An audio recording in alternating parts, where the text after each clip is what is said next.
Recording in progress. Good morning, good afternoon, everyone. Welcome to our third edition of the Global Connected Healthcare Cybersecurity Series. Today we have a very exciting panel presentation, special presentation, of course, in our virtual breakouts, all focused on data and device identity, validation, and interoperability in connected healthcare. So with that, we mentioned we had workshop 1 and 2 has occurred in the months of February and April. If you have not had a chance to watch them, we invite you to come see them on demand. They are available for on-demand viewing. And in addition, we have a report for each of those sessions that occurred, reporting on the breakouts and outcomes of those discussions available for download as PDFs. At the end of this workshop in the next week or so, we will follow the same protocol. We will have this available on demand, and we will have a report available on the breakout activities and outcomes. So I am your host today. I am Maria Palombini. I'm Director of the Healthcare Life Sciences Practice at the IEEE Standards Association. And my co-host and moderator is Florence Hudson, Executive Director of the Northeast Big Data Innovation Hub. Okay, great. So for those of you who may not be familiar with the IEEE, many of you are, but maybe some newcomers, the IEEE, the core purpose of our organization is to foster technology innovation and excellence for the benefit of humanity. We are a rather large organization. We are global, over 400,000 members in 160 countries. And as you can see, we have many different technical documents, conferences, all in the name of every kind of technical discipline. Okay, I'll have to shoot off before my meeting. And you were going to... Just a reminder, everyone, if you're not presenting, just to please remember to keep on mute. Thank you so much. So as I mentioned real quickly, we are advancing technology for humanity. This is our core work in every facet of IEEE, including the Standards Association. Our work is focused on this very important core mission globally. And with that, these are our many pathways to standardization. Obviously, industry connections is where we incubate potential ideas. Standardization is where they actually graduate into standards projects. We are a membership organization, and we do conformity assessment and registries. So there's many different ways that we can actually accelerate ideas, open the doors to innovation. But most importantly, it depends on volunteers, such as the ones presenting today, and of course, all of you out there bringing some great ideas, collaborating on all these different projects. Just to let you know, I lead the healthcare and life sciences practice, as I mentioned, but we also have other areas of practice where we align on different projects. So we have mobility, energy, obviously telecommunications and connectivity, and foundational technologies. Again, all have the same premise, all open collaboration and anything that you may be interested in. So with that, our core work and how this aligns with cybersecurity workshop series is, ultimately the mission of the healthcare life science practice is to improve the quality standard of life at every step through affordable and sustainable access to medicines, but also to support innovation to improve overall wellness and improve societal outcomes. Obviously, our goal is to ensure that every single patient has the right to security, privacy, and accessibility to care. And with that, I'd like to have Florence tell you a little bit about the great work at the Northeast Big Data Innovation Hub. Thank you, Maria, and thank you so much for having me co-moderate this with you. And welcome, everybody. Good afternoon, good morning, good evening. So the Northeast Big Data Innovation Hub, where I'm the Executive Director, is one of 4 US NSF-funded Big Data Innovation Hubs. So the National Science Foundation funded these hubs in 2015, renewed us in 2019. And our job is to be a community convener, a collaboration hub, and a catalyst for data science innovation to address real-world challenges through translational data science. And so each of the hubs have special focus areas based on our community and what each of them would like us to address. The 4 main focus areas for the Northeast Hub are education and data literacy, health, urban to rural communities, and responsible data science, including security, privacy, and ethics.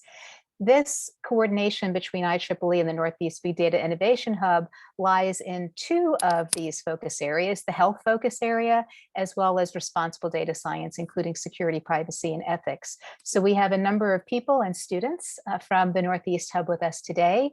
We have a few of the students from the Northeast Hub team, Haley and Paula, and Huang is here, I believe, as well. And we also have Lauren, who is our new operations and communications manager. And we also have Sam Chen as one of our students, who is actually an IEEE intern, but we're all working together. So we're delighted that we can bring these worlds together. And the opportunity we have is to work with experts in the field, whether it's technologists, doctors, patients, providers, standards, regulatory, all sorts of people, to figure out how we can make connected healthcare more secure, more private, more accessible, and safer for the humans. And so that's what we're about today. And our focus, as you know, today is going to be on data and device identity validation interoperability for connected healthcare. So thank you, Maria. Thanks, Florence. So as Florence mentioned, we have many different collaborators contributing their time, their expertise to help us plan these individual workshops. And of course, we're very appreciative of the students from Columbia University. And obviously, we have one of our interns from IEEE who's also participating in today's workshop as well. Their role is more in the virtual breakout sessions, which we'll get into more detail in the later part of the forum. So pretty much, why are we doing this series? I think Florence touched on it from a point of view of the Northeast Big Data Hub, and obviously from the IEEE Standards side, I focused it on as well. We're on our third one. We have 2 more left, one in September and one in November. And then our next step after all these workshops is to produce some sort of, I'm going to call it outcomes paper, which is to take all the findings, all the different great ideas, and see how we can actually take them to the next step. So today's agenda, the good stuff, we got through opening remarks. We're going to have an opening presentation with Dr. Orlando Lopez. Then we have our main panel session where we get into idea exchange, some really core questions, and you hear from our SMEs, how they're positioning and thinking and what they're working on to sort of move the needle forward. And then we get into where all of us get involved, the breakout sessions, which we have 4 concurrent ones led by expert facilitators who help us bring out the ideas and sort of continue to cultivate the thinking on those specific ideas. And then we all come back and talk about some of the highlights and outcomes of those discussions. So just to let you all know, you're muted on this call. So you can actually type, if you have any technical questions or just general questions, you can type them into the chat box. Technical questions will be answered by our IEEE SA logistics team. And the questions in the chat box, we'll try to get to all of them, but if not, the panelists and or moderators can be able to answer them as needed if they're directed to a specific person. So with that, I would like to just remind everybody at the end of today's forum, if you want to continue interaction and continue to proliferate ideas, you can join our Slack channel. It's a great opportunity for you all to continue to connect and post ideas or just any kind of insight relevant to what we're addressing today and obviously in the future workshops. Great. So with that, I'd like to hand it over to Florence, who will be moderating the main panel session and obviously introducing the first special presentation. It's all yours, Florence. Thank you so much, Maria. So we're delighted to have all these incredible experts with us today. And these are the 5 people you'll be hearing from over the next hour. And so our first will be Dr. Orlando Lopez, who is at the National Institutes of Health. And he's, as you can see, he's a director there in one of the institutes. And Orlando is going to start sharing his screen. And he is going to be talking to us about some of the challenges and opportunities in data and device validation and interoperability. So Orlando, would you like to start sharing your screen and your presentation?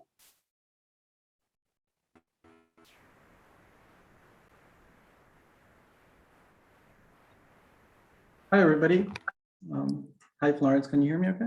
Yes, we can hear you. Thank you very much, Orlando, for being here today. I'd also like to mention that Orlando is also a leader of one of the subgroups in P2933, which is an IEEE and Underwriters Laboratories combined standards working group on what we call clinical IoT data validation interoperability with TIPS, trust, identity, privacy, protection, safety, and security. So there are a number of us today from the working group here, and I really want to thank all of you for being here. I chair the working group. William, who's the vice chair of the working group, is one of the panelists, and Mitch, who's the other vice chair, is actually one of the facilitators. And Orlando has done a wonderful job leading the discussion and thinking on what we have to do to enable tips related to data and device validation and interoperability. So Orlando, we're delighted to have you as such an expert in this area. Thank you so much, Florence. I'm sorry, I think I was having the wrong version of the presentation up here, so I apologize for that. Okay, great. Well, thank you so much for the opportunity to join this excellent series and to be a contributing member of the IEEE P2933 working group. You know, I think we're undertaking a significant challenge in the context of enabling a sustainable and scalable environment regarding about interoperability of data and clinical IoT. We are very much in a inflection point in terms of emerging digital technologies, as especially has been catalyzed by the coronavirus pandemic this past year, you know, through the tracking, monitoring, and sharing of data, you know, to be able to actually achieve different aspects of public health, insurance, and safety. And so at the same time, we have, you know, seen that the pandemic has brought on a number of different unexpected challenges in terms of data, you know, and interoperability aspects and vulnerabilities about security and achieving, you know, the scalability and sustainability that we need. There's a number of different positives, of course, and the potential for the emerging digital technologies. And at this point of convergence, you know, we're looking to be able to leverage a lot of their desirable attributes, you know, in terms of being able to make the healthcare ecosystem, you know, more trustworthy and more effective, more accurate, increase the quality, and of course, ultimately improve patient outcomes. You know, I think that that's really the cornerstone of achieving value-based care, and that potential can be realized, you know, across a number of different domain areas within the healthcare ecosystem. Of course, looking to prevent disease and promote health. But also being able to integrate, you know, healthcare systems across different boundaries, you know, whether they're geographic or technical, as well as different regulatory frameworks, and being able to standardize and harmonize these different paradigms. The workforce development aspect, you know, is a significant challenge at this point in terms of being able to fuel this domain, and you know, being able to really achieve the capabilities that we can that these technologies promise.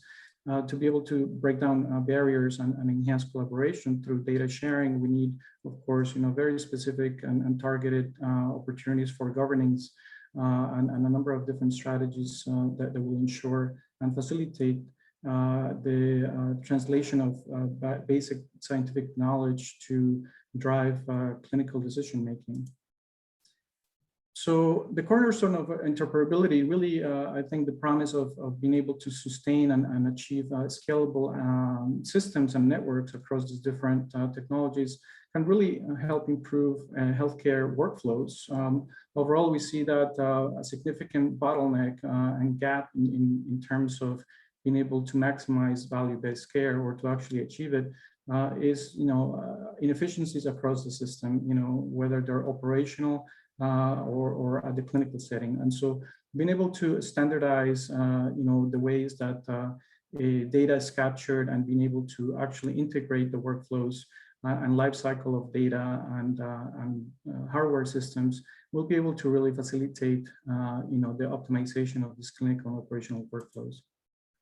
So from the P2933 perspective, you know, this is draft architecture that you know, promises to you know, consider all the different elements of TIPS, being trust, identity, privacy, protection, safety, and security. So we're looking at a very complex architectural framework in order to consider all the different bottlenecks that need to be taken into account in order to be able to achieve sustainable and scalable interoperability.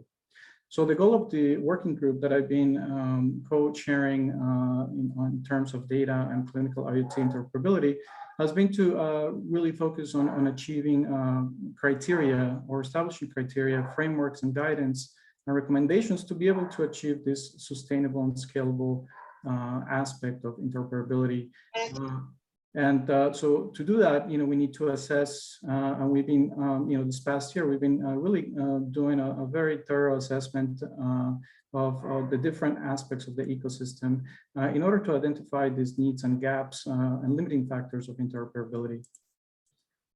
So in terms of data, there's a number of different value props and different aspects in terms of the hierarchy of data needs, starting with the collection, of course, and most people just really drive to the impact phase of the data aspects, but there's a significant need in terms of enabling sharing and analytics. And that's really, I think, some of the main points of driving the interoperability perspective. In terms of data, of course, we see a surge of data availability in the ecosystem.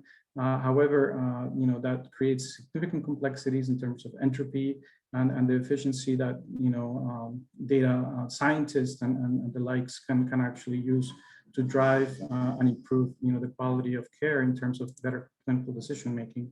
In terms of the IoT landscape, we see a surge, and an influx of significant different technologies that are coming to market, not only in the clinical space, but across the board, like smart cities and the likes. And so we need to start really thinking about foundational frameworks that can actually help us long term, to establish standardization and frameworks that can actually be adjustable and adaptable, to the upcoming and emerging surge of these technologies. In terms of the different layers of segmentation in terms of clinical IoT, we have a number of different technologies, different types of hardware, software type, medical devices indicated for different applications and also across different geographic boundaries. So these all create, significant challenges in terms of the interoperability from not just from a technology perspective, but also from a business perspective and manufacturability of these products, and also, of course, the consumer utility that the manufacturers will try to drive. So very briefly, we're looking at this, from a product lifecycle perspective, from the early onset, and ideation aspects of these technologies, trying to consider, what are some of the clinical factors, and particularly, looking at indications for use as the main driver of the design and performance criteria for this type of technologies across the different cycles of preclinical development, all through the regulatory approval phases. And of course, all these factors will drive, some of the business needs and business goals that can be achievable. Governance, of course, is a significant baseline consideration, such as critical data is an asset across the board, especially in healthcare. And so looking at a reliable and robust governance framework, for a particular intent or context of use is really important, from the onset, to really frame out certain rules and guidelines that can actually be able to help drive the development. And so some of the most recent frameworks that we're developing here in the context of interoperability for data and clinical IoT with tips, really centers around the patient and the indications for use of those technologies, which ultimately will drive the needs for interoperability, and interoperability being a foundational design consideration, and then also considering all these other different aspects of performance requirements, across a number of different factors that can also be considered in the context of the effects of the infrastructure that might be available at a particular environmental situation, context of use. We can consider urban settings, hospital settings, urban settings, or different, across the world, different countries. The other aspect, in terms of tips, of course, will actually be foundational in terms of being able to look at the different architectures, centralized versus decentralized systems, gateways, communication protocols that will also, of course, be able to drive a number of different requirements for data, and data being, across the board, the sort of the glue that ties all this together. And of course, to be able to achieve, scalable and sustainable interoperability, we need to, consider from the get-go, what are the regulations, policies, standards, and governance that will drive the ethics principles that ultimately will help us establish trust across the board.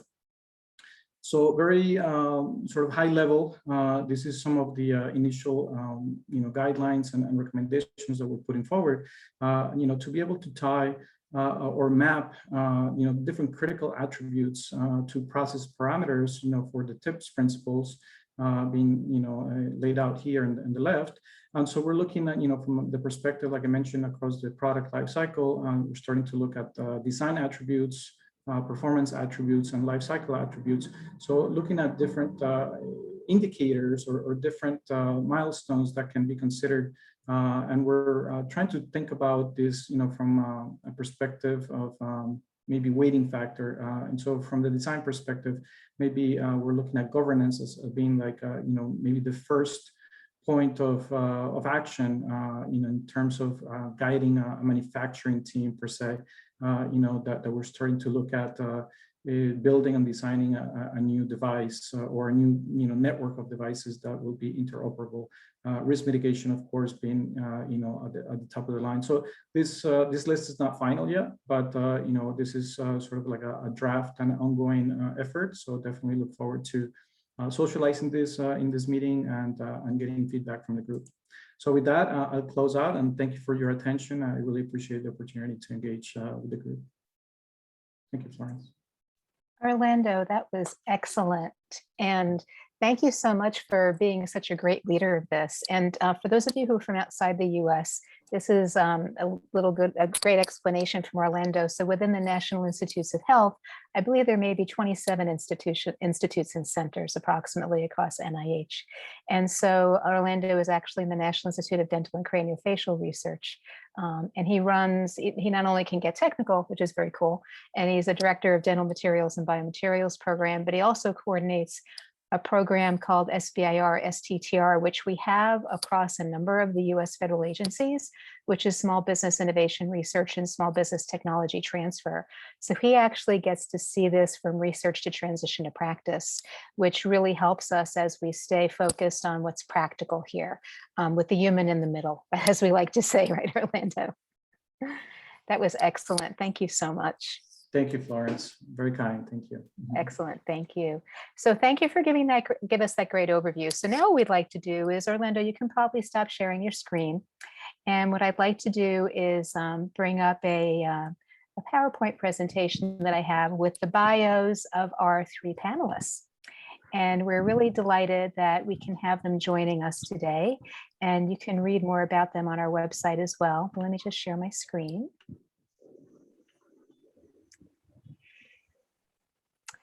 And so our three panelists today, and if you could put your video on, please, that would be great. You could wave if you want. So we have Simona Carini, and Simona is actually at the University of California, San Francisco, which we usually call UCSF. And she is a programmer analyst and a data scientist. And she works a lot on the Open M Health Initiative, and she's an IEEE leader as well in the terminology we use is project numbers P1752.1, which is about to be .2. And her research lab at UCSF, where she's been a principal contributor to the Trial Bank Project, the Ontology of Clinical Research, and the National Center for Biomedical Ontology Project on Clinical Trial Annotation. She's actually been very involved in a lot of these areas and is a real expert on interoperability. So we're delighted that she could participate with us today. The next is Dr. William Harding, And William is actually a Distinguished Technical Fellow at Medtronic Emerging Technologies. And he's been around about as long as I have. We talk about it a lot. We both started in the DoD world, Department of Defense. So we're very mission-based and we really take security very seriously. And he has over 23 years at Medtronic. And as one of the leader of creating a lot of the Distinguished Technical Fellow programs at Medtronic, his background is in computer science. His foreground is in a lot of technical areas, including human factors, and he emphasizes technology integration. He is also one of the co-vice chairs of the IEEE UL P2933 Working Group on Clinical IoT Data and Device Interoperability with TIPS. And he's authored a number of chapters in a number of books that we're doing in this key area. And he's very involved in both the manufacturing and the healthcare and human side of things. And we also have Jim Nasser, who's CEO of, and I don't know exactly how to say this, Jim, is it ACOR? Jim, yes, it's ACOR. Okay, great. And so Jim is at ACOR and he's the CEO of ACOR. And he and I actually met at one of Maria Palombini's events around WAMI. We're both in medical IoT, interoperability and intelligence in Scotland a couple of years ago. And he's, ACOR is an award-winning technology firm focused on building usable, open, blockchain-enabled software. He's very involved in the identity world, so he'll be talking about that. William will be talking across interoperability and identity as well as Jim.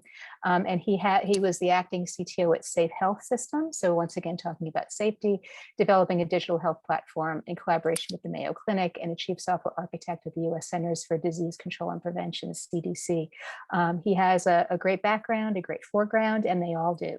So what I'd like to do now is stop sharing my screen, and I would like to get to the discussion.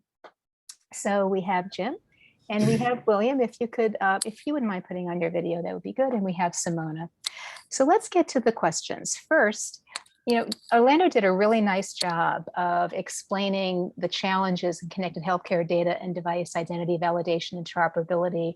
And I bet you a lot of people who are with us today just get their interest up in the field of AI. We actually.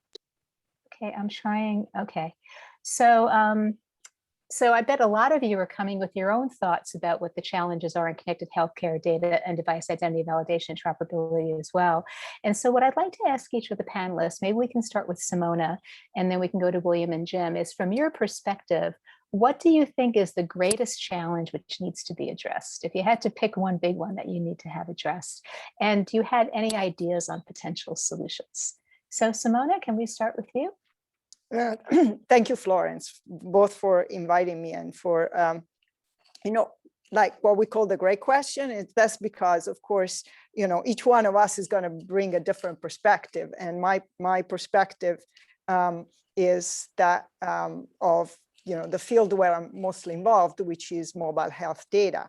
So the slides that we just saw had one of the last slides had the people at the center, and you also, so that's, for me, the challenge is one challenge, probably not the biggest challenge, but is one challenge is to keep the focus on the person. But from more closer to what I do is that we're moving into a place where we collect a lot of data,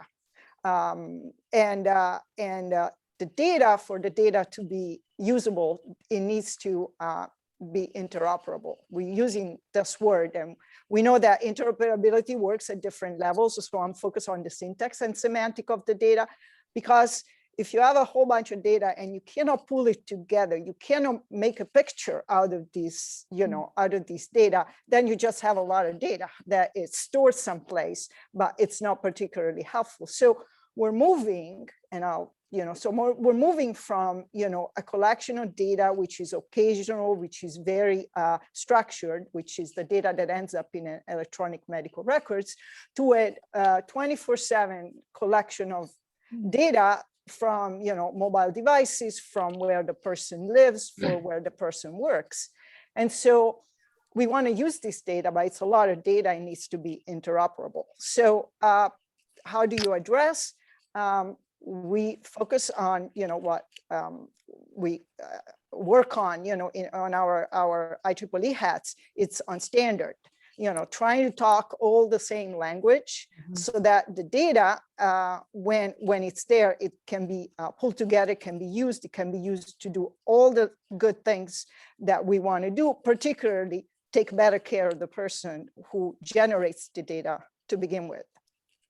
Very interesting. Thank you so much. And I love when we're all talking about the humans in the middle, because if it's about connected healthcare, it's care of what? And it's the humans. The person.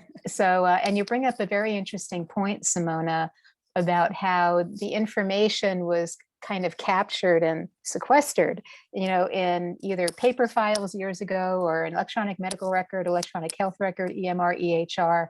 And now there's data from all over the place, right? The Wild West, or the wild world. So it's very interesting to think about the increasing interoperability challenges when you have all this different data coming from all sorts of different places. I remember when I would wear a Fitbit, and I used to travel a lot back in the day, and Germany came out with the rule that if the data is created there, it had to stay there. I was like, so do I would leave my Fitbit there? Like, if you take some of this literally, you start thinking about these things, and what does it mean when you have an implanted medical device, right? So the regulations also have to evolve with the reality, and you bring up the standards to help. So thank you for that. So William, we'd love to hear from you. You always have so many cool ideas and a lot of practical perspective. So if you could tell us a little bit about what you think is the greatest challenge in interoperability for connected healthcare data and device, as well as identity and validation, and any potential ideas you have on how we could create some solutions. Perfect. Nice lead in, and hopefully you can hear me okay. And we can. Perfect. Always wonderful to work with you, Florence. Likewise. Florence does a great job of setting me up for some great discussions. And Simona, thinking about what you've said, and also listening to what Orlando's shown, which is, I think Orlando's elements really address interoperability from the perspective I like to embrace, because it really starts to speak to it beyond a specific entry point. And when I talk about an entry point, is when we think of technology integration, and then if we think about interoperability, we think of integration from the perspective of, should I adopt it? Should I deploy it? Should I sustain it? Can I end of life it? But we neglect to think about the early phases: exploration, assessment, decision-making. That also applies really nicely to interoperability. When we think of, I like to use examples in manufacturing. We say, I'm introducing a new laser that's going to do something with a pacemaker, or etch it or weld it. We think about, okay, that's a process. What happened upstream? What happened downstream? There's a causal relationship. We can't just drop it in and say, hey, magic happens here. How does traceability occur? How do we acquire all the record data? So if I were to do that in manufacturing and say, oh, I'm focusing on the laser, and then later might tell my director that, oh, by the way, I didn't consider how it interacts with the rest of the system, and it's FDA compliant and whatnot, I should probably be fired. But that same scenario happens in hospital systems and other environments where we get a CT machine, we get other pieces of equipment. We say it's great, it meets the patient's need, it's exactly what I'm looking for. But I never considered how it was going to interact with other environments, existing technology and whatnot. And so when we think of how we complete that puzzle in hospital environments, is we often refer back to EMRs, EHRs, or if we think of data formats. And that's an area where I think we're really missing the boat. Because I write some notes to myself, and we've got another team going on. Their only focus is on data format, HL7, these type of things. But what about data protection, like we're talking about with tips, timeliness, storage, end of life, analytics, sharing and de-identification, outlier data. One of the things we're doing in AI is really looking at what we call the dirty data, the outlier data, to really inform us, because now we can process a lot of that data. But data schemas, we do things around metadata, capsule token authentication, and these different data packets versus endpoint type security. But even the aspects when we go into data analytics, such as federated learning, homeomorphic type of encryption, so how we're doing models, these type of things, we're not that we're trying to boil the ocean, but we're neglecting to really look at the causal relationships that we have to consider when we're doing this correctly.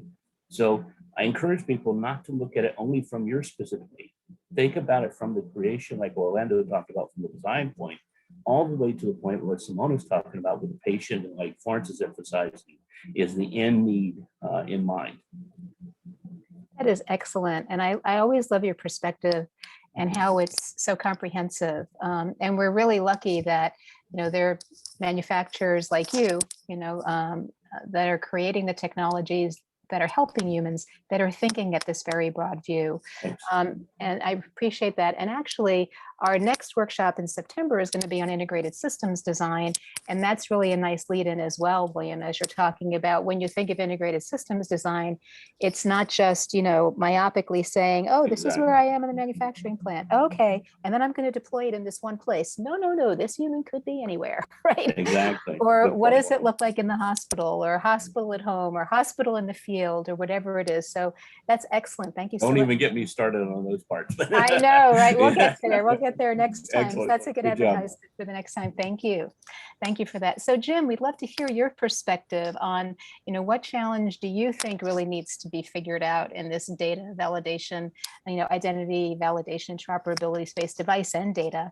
And what are some of the ideas or solutions you think we could look at to address some of these challenges? Sure. Yeah, thank you, Florence, and great to reconnect with everyone here. So it's interesting. I'm actually a technologist by profession, so we build software all the time. However, I think, and we've talked a lot about, kind of interoperability, and that is a focus here. And that really stems largely from the fact that, at least here in the US, though, it's a similar story in many other countries, the data is siloed. The healthcare data is siloed. That was a story that I had at the CDC when I was there, and it's really the case around. But I think you have to look at why is it siloed, and I think that therein is to me is the biggest challenge. So it's siloed because there's no incentive. There has been no incentive to integrate. There has been no incentive to interoperate or to have a common approach that essentially would work out of the box for all of the players in the ecospace. I think what has happened recently and since 2016, but really becoming law over the last just a year or so is a Cures Act, and this idea of removal of information blocking, allowing an individual, being the patient, to at least have access to their basic health data. And we're not talking about the whole EHR, and we're certainly not talking about moving data. So, but that's a step forward because, I think ordinarily left to their own devices, like Epic is not going to want to be interoperable with Cerner. We know that for a fact. There's a lot of history. It's a cottage industry that has allowed them to become a cash cow, right? Because of this lack of incentive to be interoperable.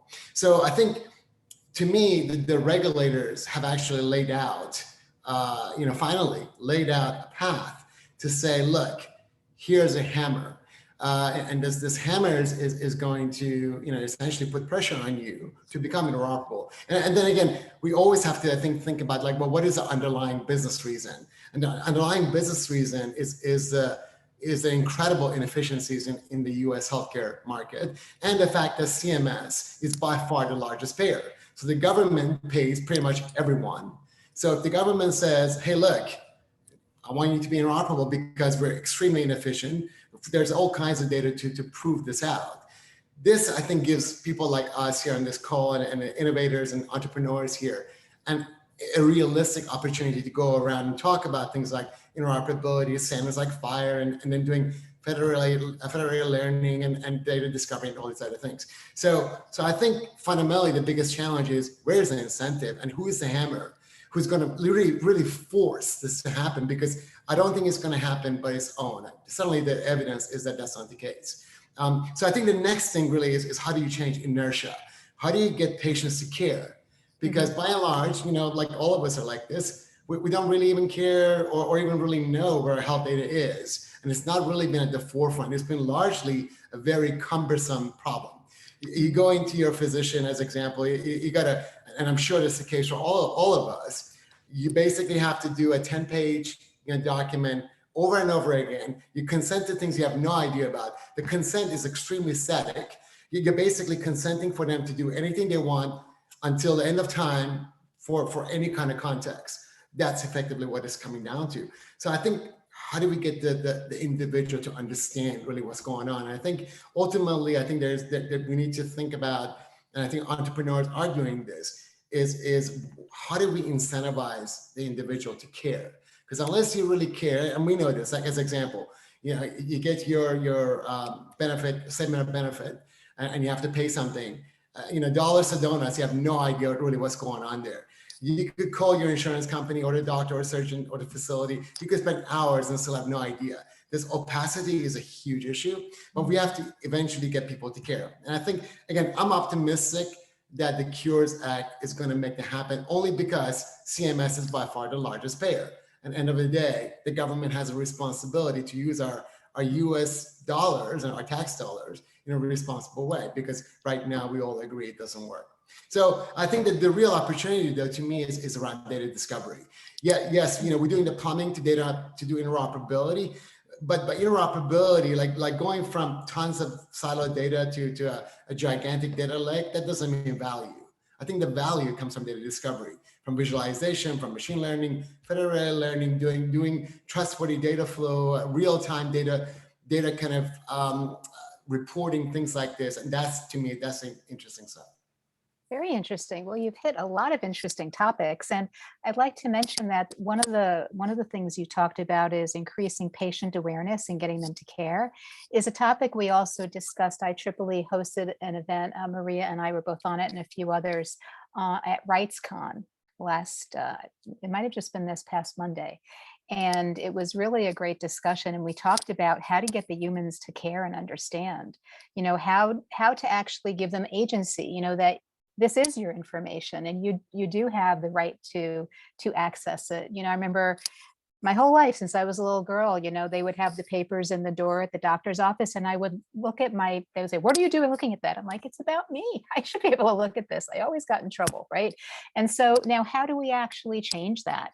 And one of the ideas we have in the P2933 working group on tips, creating this tips framework, like Orlando showed you an early technical version of what we're thinking about regarding enabling trust and identity and privacy protection, safety and security, is actually, you know, my vision is in 5 to 6 years, some little 5-year-old girl is going to be, you know, she's about to get some type of insulin pump, and she says, "Does it have tips?"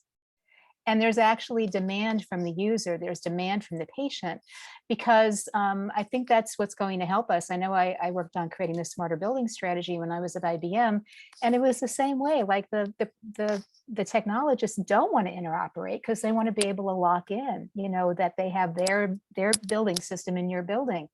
And we had to kind of create a group opportunity where, you know, Rockwell had this and Johnson Controls had that and Siemens had that. And when you pull it all together, then the clients actually do better. And the clients had to be demanding it. So I think one of our opportunities is to make this consumable enough that we can explain it to the patients and that they start demanding it. So that's one of the things we're thinking about. We could work with people like NIST-NICE, which is the National Institute of Standards and Technology, it's their, as a cybersecurity education initiative that they have. So we're thinking about ways that we could do some of that in the future. And I really love all your comments. I think I'm going to let you keep talking, Jim. So now that we've talked about interoperability and everything at a higher level, as we know, this workshop is about data and device, identity validation, interoperability. And I happen to be a trust and identity girl, or an IAM girl, you know, identity and access management. And so I think a lot about this, and I think a number of us do. I think a number of us need to think about it more. So how does human identity play a part in this challenge? Are we talking about validating devices with humans that wear them or access them? You know, so I may have an implantable and my doctor may be trying to get into it when I'm in a different country. And how difficult is that? Like, what do we need to do in this identity space? How many hours do we have? Now. Yes, I mean, I'm being a little bit facetious, but we could spend an hour on almost every segment of your question because there's many different pieces to it. And I won't do that. I don't want to bore everyone. It is an area I have passion in because I think it's very, very important. Look, I think it's very clear. It's become very clear over the last year, 18 months with the pandemic that we are working from home. I'm working from home. I think all of us are, right? So therefore, this whole identity access management has become a lot more important in context of remote workers. You know, before when I was at the CDC going physically to the office every day, you had it was more about your physical identity and and access where you had some kind of a physical or infrastructural control, even if it was just at the device level. I think now all bets are off. And I think I'm also a huge believer in consumerism, that we are all now, we demand using our smartphones. By the way, that is one of the biggest reasons why I think, not to digress too much, why I think that this idea of opportunity with healthcare data and incentivizing patients is going to happen, because the new entrepreneurs and innovators are going to use a smartphone. That they're going to know, hey, look, you have your Peloton data, you have your Fitbit data, you have your genomic data from Genobank, you have your other kinds of wallet data, and all of that really is in a smartphone, and that can be secure. And you actually already are kind of incentivized to control it. So back to your question, though, I think human identity is very difficult in the US for sure. As an example, there is no universal identifier for us for health, right? So like Jim Nasser is like 15 different manifestations of Jim Nasser on 15 different systems, if not more. I'm not even talking about secondary data. I have no idea what the IQVIA is doing with my data.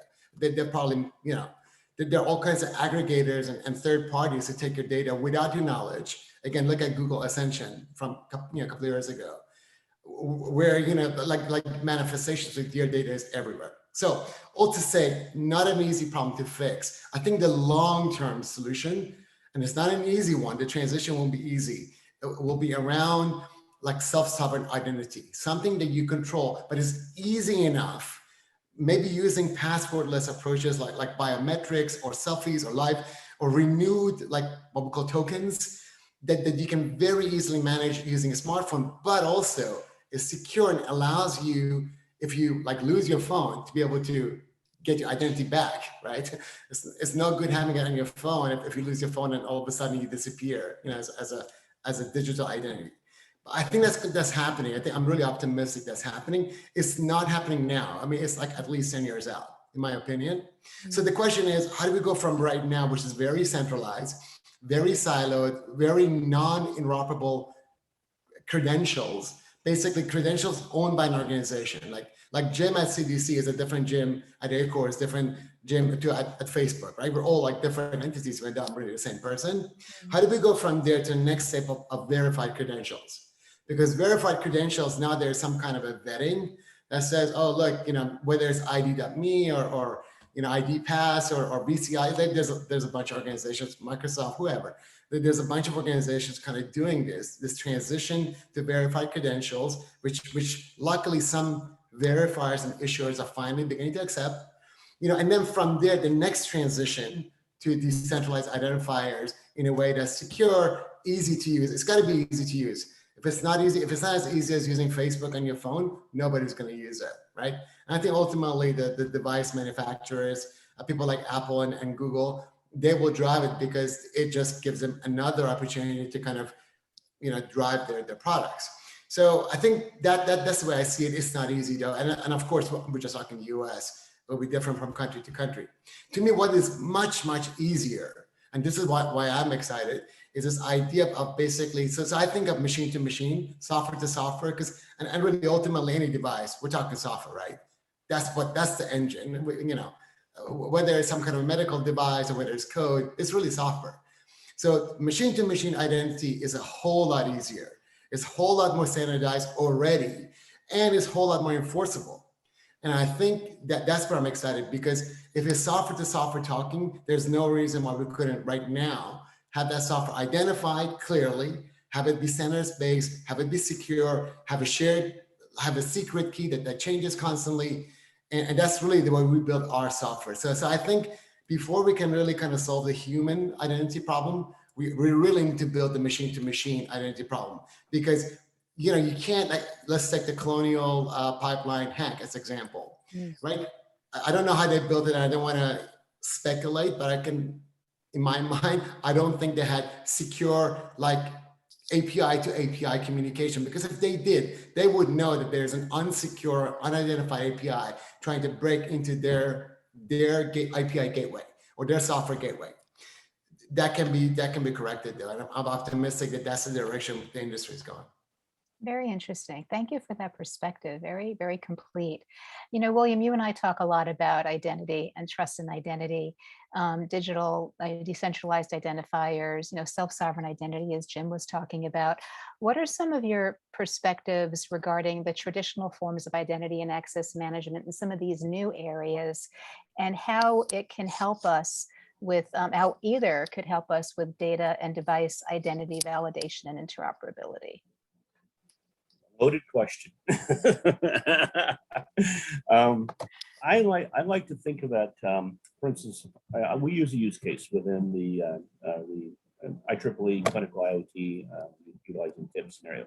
That use case, and maybe to form that picture for everyone, is around diabetes, continuous glucose monitoring. One reason we picked that is it seems to embody all the elements that we think, even from the design level, the chip level, all the way to the patient, and hopefully even the disposal device, and patient becomes recovers from specific type 2 diabetes, as an example. But the point of that is, when we think of identity, I also like to include what I mentioned earlier, timeliness in that aspect. So it's not just some preamble, some specific unique aspect that says, I'm Jim, I'm Simona. That it implies, whether it's uses within manufacturing or healthcare, it gives me much more context around, and the reason I mentioned timeliness of the records of the, we'll say the quality of that record, the validity of that record. And so when I think of identity, it's not, I recognize who you are. It's more in the sense of what information tells me, I'm told, around what your capabilities are. And I use another example. Beyond the build, first of all, the continuous glucose monitoring is to make sure that really fits for everyone, is think about a chip level design of a hybrid. A hybrid is a PWB, a circuit board, or printed wafer board, whichever you prefer to refer to it as. And on that board are a number of chips. It could be an RFID enabled chip, an antenna. It could be an accelerometer. It could be different components that have to interact. They have to exchange data. They don't all share the same data. There are some commonalities, whether if it was a manufacturing line, you say, well, all the pieces of equipment have a relevance to the e-stop, have a relevance to some sort of a identifier of the product they're processing. The same with the glucose monitoring is, think about how those chips need to confirm that they're transferring the right data, that they're supposed to talk to each other. Now take that and enlarge it from sub-assemblies to assemblies and to final product. Now you have a pump, glucose or insulin pump, as an example. It's connected to a wireless Bluetooth sensor on the patient. They have to make sure that they are talking. I'm in a group of 100 patients. How do I know I'm talking to my patient, the patient I've been paired with? When there's a vial of insulin paired with that pump, how do I know it's the right vial for me? And then when you think of the caregiver, and often we neglect the caregiver. We think of the patient, the hospital, the healthcare professional, the payer, but we don't think about, Florence and her having a 6-year-old child that can't really manage their own insulin, and where she's got a device that's helping her understand what her son's needs are, and she can address those. So interoperability also goes to the caregiver. But now you take it and say, okay, who needs the data? Is it the company that manufactures it? Is it the scientist around studies? Is it the payer? Is it the doctor? So when you start thinking of identity, we really need to look at the bigger picture of beyond just saying, I'm number one, and this is my preamble. So the point of us also going to get to is, in the areas of interoperability, if we think of an IoT model, and you think, okay, your house like mine is wired to an insane level of Zigbee and Z-Wave devices, and you say, okay, I've got a light switch on one side of the house. I've got a router on the other side of the house. They can't really connect unless there's little bridges or extenders in between that are acting as repeaters for that data, that carry the data through. It doesn't mean they're going to process the data, but they're acting as transports or conduits for that data. So how do I establish the trust that those are the devices versus my neighbor's devices that I do want to interact with, I do want to aggregate data from, or transport data, or even piggyback or some additional data that while I'm talking, by the way, this is my sensor state. So there's a lot of things when we think of identity, or even to the point of, I think, what Florence mentioned earlier about an entity. What constitutes an entity, a human or a hardware piece of equipment? is how do we first define that what an entity is, and then how do we then establish what the identity of that device is and the trust, the authentication associated with it. So it's more of a layered approach, but it's a very loaded question because there's a lot of ways of identifying what is identity. Is it identity within manufacturing? Is it identity within a hospital system? Is it identity within the home system? So it's a fairly loaded question because it could be a lot of different answers, but there are some simplified ways of creating standards across that in the transports, in the aggregation of the data, to the analytics of the data and massaging the data for, as an example, I think of neurostimulation devices. I know it's not a perfect answer, but it hopefully makes you think about the potentials of what need to be considered when we think about identity and entity. That's very interesting, William. And I really like the way you're rubber banding our brains out to think of, okay, when you think of the human factors, there are many types of humans involved in this. There's the patient, there's the caregiver who could change, there's the parent, then there's the nanny, or there's grandma if they go and spend some time at grandma's house when they're allowed to hug them again, now that we've been vaccinated. Exactly. And then of course, the providers, and there's a broad range of that. There's so much to consider. And now actually, Simona, I'd like to go back to you and all your interoperability expertise. So our colleagues have been talking about some standards, and then they say the beauty about standards is there are so many of them, right? So they talked about FHIR, they talked about HL7, you're working on some standards, we're working on new standards. And actually this is an advertisement for participating in some of these standards working groups, I think, which are free to join and all that kind of stuff. So you can look up some of these things and we'll put some of the links in the chat. But, even though there are so many healthcare standards, there have been interoperability challenges in healthcare for many years, as we're saying. And as you mentioned, it could get worse, or it will get worse. So considering the advances in connected healthcare and the use of many more clinical IoT devices, which I know you think about a lot, where do you think we go from here? You mentioned that standards could help, or other ideas. So where do we go from here? What are your recommendations? People who work on standards, that there are all these jokes about standards, and people always creating new standards and stuff like that. So I want to just say that in my career, so I worked as a clinical data manager for pharma and biotech, and I just wanted, this was fairly early in my career, and in the biotech company, we had standards. We had standard case report forms, standard protocols, standard everything. Of course, it was standardized within the company. And so I got this very early in my career, this personal experience of how efficient you can be when everybody speaks the same language. So within our company, what the clinical trial, you start with the protocol. Well, we had a standard, they had a standard template. And so they never started from scratch. And then we had standard case report forms. So set of data that you collect pretty much in every clinical trial. So of course, I'm talking about, like very early on when we had paper case report forms, but the idea was, yes. And so to create a case report form for a new study, it was very efficient. Sometimes it took just a matter of like half an hour if a study was similar enough to an existing study. And that cascaded down through the whole chain within the data management department, because that meant we could use standard data entry screen for the people that were entering the data, standard reporting for the bioanalyst, and so on and so forth until the final report. So very early on, I had this experiences, yes, you do some work up front because you have to bring everybody around the table, not just one person that decides this is the standard.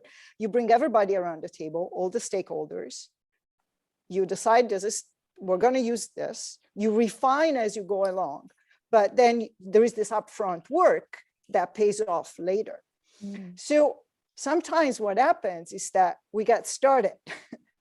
And then, oops, sometimes later is like, then what do we do? And so this is an experience we've done, and which is like, okay, so we need to standardize. Well, standardizing, doing after the fact is more difficult. So all this to say that, yes, we have standards. And so I'm not advocating, but what we need to do is just get together the stakeholders of the different pieces and say, okay, there is this standard. Let's use it. Let's refine the standard, because standards are never static and they're never perfect out of the box, right? But the way you perfect it is that you use it and you test it and this is, again, across the board. I'm not, I have a, my perspective is for, data syntax and data semantic, but that goes across. And so if we do that, then it means we focus our efforts on a smaller number of standards and we make them better. And then this becomes, well, Jim talked about a hammer, it's carrot stick kind of thing. Is like if you're the new person coming in and joining the process from beginning, I agree, from the beginning to the end, wherever, there is a big incentive to adopt the standard, because otherwise you're the only person, not using the standard, the only company not using the standard. And that's not, so from a business perspective, that's probably not a good idea. So that's how I see it. It's just come together, again, the stakeholders, everybody included, and say, okay, let's try these standards. This is the standard that exists. We'll make it better. And if we find that there is a place where there is a hole, well, then we create consensus and we create the standard versus, just using your own thing from the beginning, which is, sometimes what happens. So that's my vision. I think that's great, Simona. And just to share with the rest of the audience, we actually worked together across some standards groups last year at the IEEE Engineering and Medicine and Biology Society conference, where we brought a number of IEEE and underwriters laboratories and ISO and different groups together so that we can continue to collaborate and harmonize. How do we make this better and not just keep splintering everything, right? And there are new devices coming out too. And what I'd like to do is, there are two questions that have come into the chat that I would like us to handle ad hoc, because you all are so professional and wonderful. And so the first one that I'd like to ask is, how does the panel view, the era of using your own device in consumer grade wearables as data sources to drive clinical decision making? I know I have different Janice views on this, different sides of the coin, and how can we achieve the interoperability there while satisfying these TIPS principles as we look at these consumer, grade devices that actually are being used as to provide information regarding clinical care? Are any thoughts on that? I'd offer a quick one to that. I think it's a great question, Florence. Is right now we're faced with in Medtronic with a lot of scenarios where in our manufacturing environments we say, well, how can I bring my cell phone? Can I bring a mobile device? Can I use a head-mounted display like in virtual or augmented reality? And it's not as simple as that. There's obviously considerations around even the safety of the device, and safety of the patient accordingly. But with those things aside, is if I'm going to place a layer of software or in a secondary device that's hooked up to an I/O port, there has to be rules. I can't just allow somebody to walk into my clean room and start using these. And so, at least at our company, we've established rules and guidances that are governances that allow us to say, does this meet our needs around data security? Are we ultimately reducing risk for Medtronic? It's measured risk when we apply these. So we try to embrace the BYOD, bring your own device type of concept within the constraints of, if you're going to go pick this one that you built somewhere in some third world country, maybe we need to take a second look at it. So there are approaches that we have to take, but we're not turning away the possibility, because I look at it almost like a patient programmer that a doctor would use for a neuro device or a cardiac device. We build these, here's this whole unit just for the application capability, when I pull up my phone and it might have that same capability. And look at what I could save if I could just put that application layer on this phone and utilize its NFC capability, its wireless capabilities, and something that people are intuitively used to. And so there's a lot of possibilities of saving. So for our need to embrace the BYOD of bring your own device, I think is an important element toward growth and cost savings, but it has to be done with a measured risk approach. Does that make sense? Makes a lot of sense to me. The other question that came up, and I'm just going to put something into the chat, was about privacy. And we actually had an entire workshop on that. So I'm going to put a link into the chat here regarding privacy and connected healthcare. If you go to that link, you can see the whole workshop series. There are 5 workshops. The first was on cybersecurity. The second one was on privacy, ethics, and trust. So we had a lot of discussions about this from multiple geographies, from the EU, from Canada, from the US, people from Africa, all over the planet, which was very interesting. But I don't know if any of you want to say anything quickly about the privacy aspect and some of the solutions that we might be able to look at regarding the privacy challenges in the connected healthcare. Yeah, let me have a stab at this, Florence, just because this is something that we have been working with for the last 18 months in very, very kind of concentrated way, trying to figure out how do you essentially preserve privacy, yet provide, in our language, basically show your work, but really provide the chain of custody of information, show accountability, show auditability. So, and it's not a trivial thing. I think first and foremost, most organizations bundle consent into privacy. They're not the same thing, right? Privacy and your patient kind of rights in terms of privacy are not the same as consent. And in our opinion, consent is necessary in order for you to be compliant for any kind of privacy. And oftentimes that's not the case. And I think what we're seeing, certainly we're seeing in life science and in clinical trials, is this direction towards dynamic consent, right? You know, where it's not just a one and done, but there's a cycle, there's a like life cycle, there's a stage where you could, you know, have essentially expiry, revocation, renewal, all kinds of things like this. I think we need to really understand that.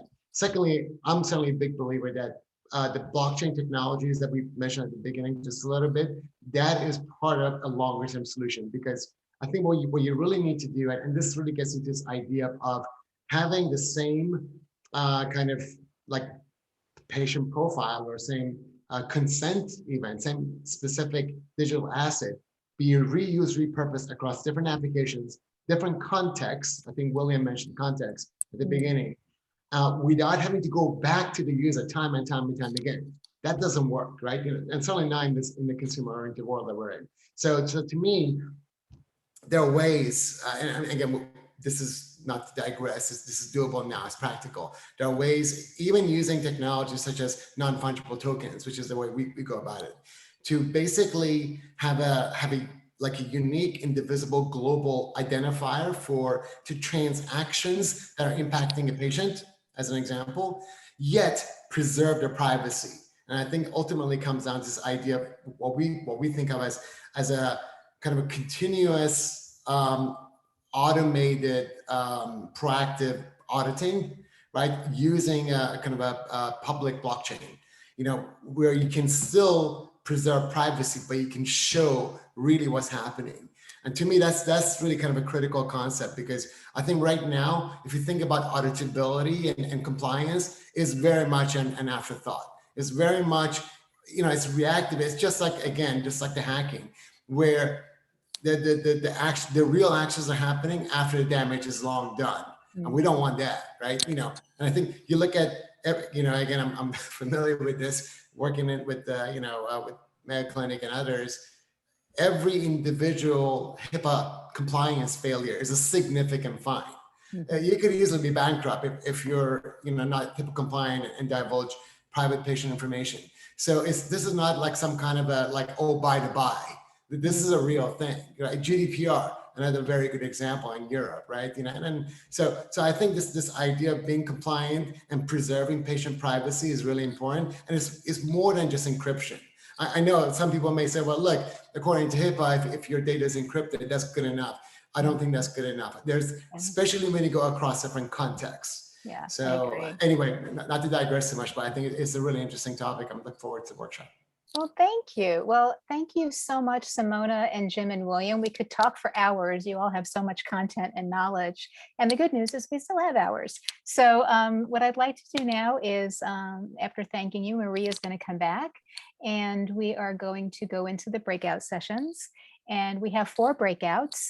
And I believe that Christina, if you haven't previously told us which breakout you want, I think Christina will be able to help you with that, but we'll go through some of those details. Maria, back to you, or do you want me to do this slide? It doesn't matter. I mean, it's up to you. You know, go ahead, you could do it. I know this is your favorite part sometimes. Oh, Breakouts. no. Oh, no, I wasn't trying to take it over. You go ahead. Really kidding. You can do it. You can do it. Well, so as Florence was saying, and I want to say, by the way, that the panel and the first presentation was really exciting, and you guys really hit some core tenets of things that we're trying to address here at the SA in the form of technical standards, but it was a really great session. So thank you, all of you, for participating. So now we're going to get to, I think, the part that I feels like sometimes you're in a standards working group, where we bring the groups together to really start engaging in idea exchange and following some core areas we have to address in these virtual breakouts. But we have the 4 sessions. They're running concurrently on clinical data and device interoperability. And you can see here your facilitators are Dr. Orlando Lopez and David Schneider. We have authentication for human and device identity, and John Cirrus and Lena Garces will be leading as facilitators. Data validation and harmonization, we have Simona Carini and David Rottenberg. And human factors in clinical IoT interoperability, we have Mitchell Parker and Kit August. So, obviously, your facilitators are there to help guide you to perhaps if you have any sort of, are we going in the right direction? But mostly we want interaction from you all, the audience, in those respective sessions to really bring out some ideas. And you'll see that once we find that once one starts, everybody just chimes in all at once and it becomes a great session. We do have our student note takers in the session working side by side with the facilitators. Do note that those sessions will be recorded. So, be cognizant of the things you might say in there, because they will be available for the note-taking part. And as well as the facilitators will follow a template where they will show you the questions and sort of guide for each of the sessions. So I think that pretty much covers it. Florence, did I miss anything about the No, that sounds great. The 3 general things that each breakout will go through are in that specific topical area. What are the challenges in that area? Then what are the gaps to solving those challenges? Why is it still a problem? And then any ideas on potential solutions. And then after that, we have like 45 minutes for that. We'll come back and then do a report out. Each breakout will report out in this main tent area. And then for like 5 or 10 minutes, and then we'll do a wrap up and talk about the next workshop, which will be integrated systems design. So I think we're ready to break to the breakouts. Christina, is it on you now? I know that, John, you have to go early. So I'm wondering if, do you and Lena want to go first, or should we go in order? It's up to you, John. Yeah, I think that'd be good.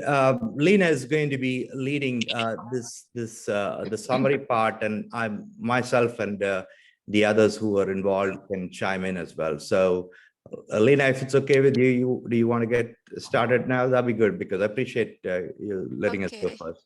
Okay.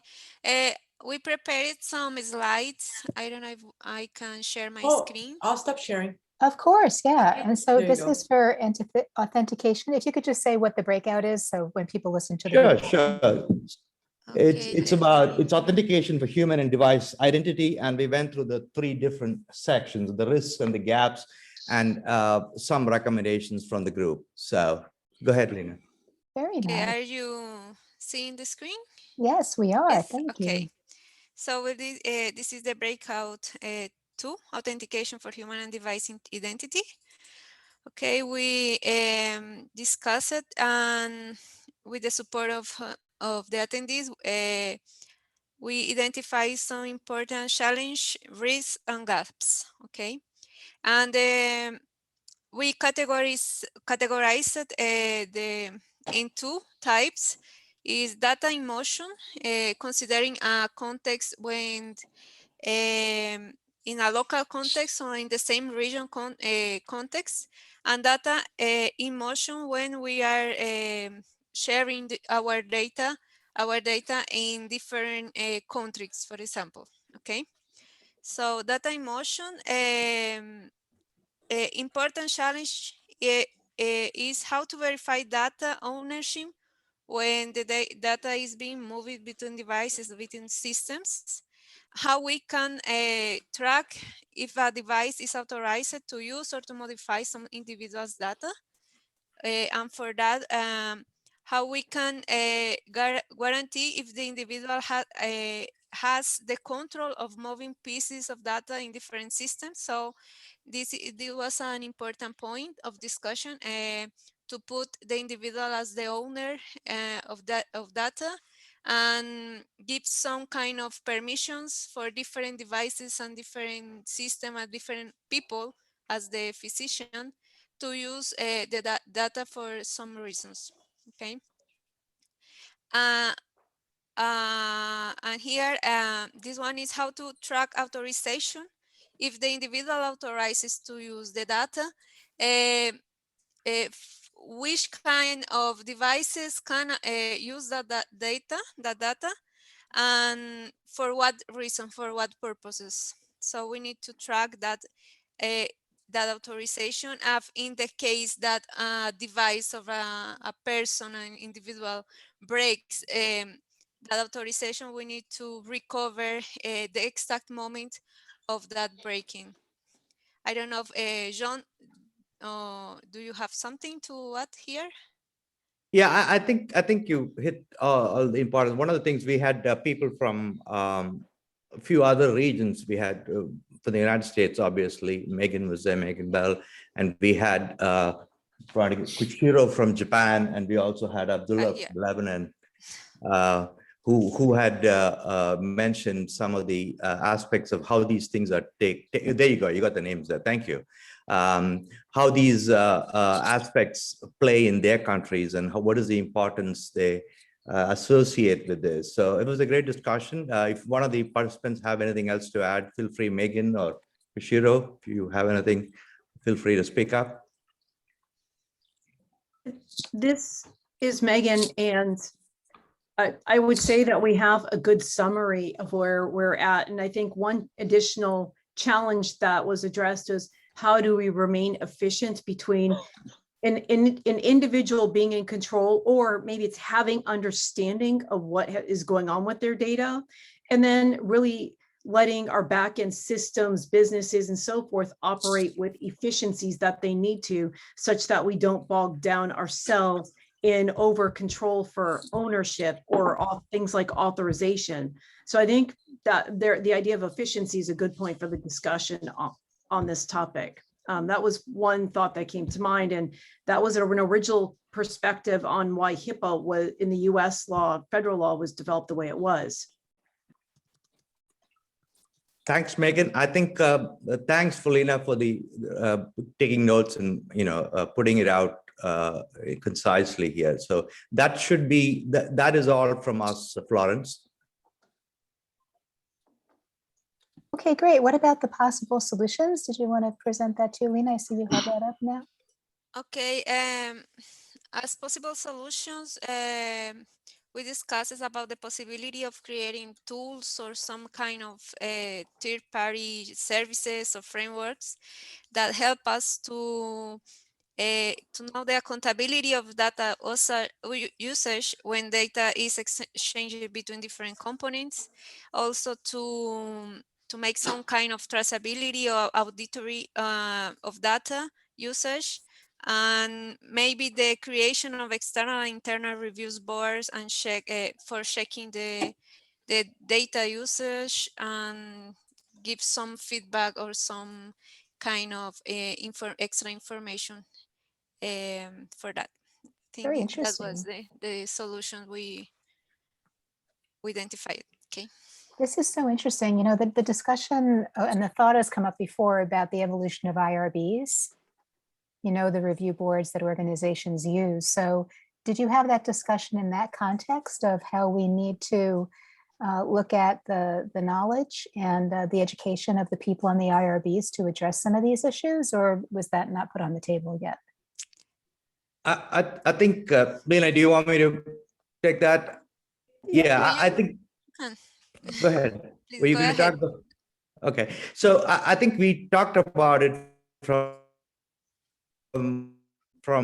another perspective. We talked about how do you, there is a need from a civic need to consolidate some statistical information to detect trends and other aspects from a healthcare perspective, right? But at the same time, it has to be done in a very responsible manner to prevent stigmatization or driving marketing goals and so on. So we talked about how can you strike a balance between these two things. And we talked about some examples. I think Megan brought up an example which happened somewhere in the United States where a person had a particular test done and then he shows up home and he gets marketing material which aligns with his result, right? So one of the things we talked about, there is a need to collate information to drive public health needs, absolutely. But how do you do it in a responsible way, taking into example the demographics and the stigma which come to it? So I think that was the focus which we talked about and how important that was. Definitely. Those are very interesting insights. Thank you for sharing all those ideas. Any other comments or questions for this team? This is Megan. I would say that the IRB board is just one, I think, one component of an external board. And you could also extend that to even the concept of grievance processes that we see in other regulatory frameworks. That's interesting. Very interesting comment. Thank you, Megan. When we, later on this year, we're going to have the November workshop is going to be on technology and policy considerations for connected healthcare. You may want to tune into that one because that may be another place that we can talk about this further. Thank you. Thank you. Yeah, that's very exciting. Okay, thank you so much, everyone. That was excellent. So now, do we want to go back to the first one? The clinical data and device. I think that was Orlando and David. Yeah, sure. As a matter of fact, I just wrote some notes onto a page. So I'm going to share those and then Perfect. Orlando and I can talk about them a little bit. Thank you. And I should thank you, John and Lena, for leading that breakout. Great job. And thank you everyone for participating because I know some of you have to bop off. Thank you. So I hope people can see just my little notes and not the rest of my screen. Nice big letters. Perfect. You can read it okay? Mm-hmm. Perfect. So we talked a lot about interoperability, and one of the first questions came up was about data validation. How do you know that the data is good and where it is coming from? I didn't write it down here, but the word provenance came up. How do you know which patient is using the device, especially remotely, where it could be a household where multiple people could actually pick up the device? Someone mentioned crypto certificates in terms of identifying devices uniquely, but we all acknowledge that identifying patients uniquely remains a conundrum, especially in the United States, where we do not have a unique patient identifier.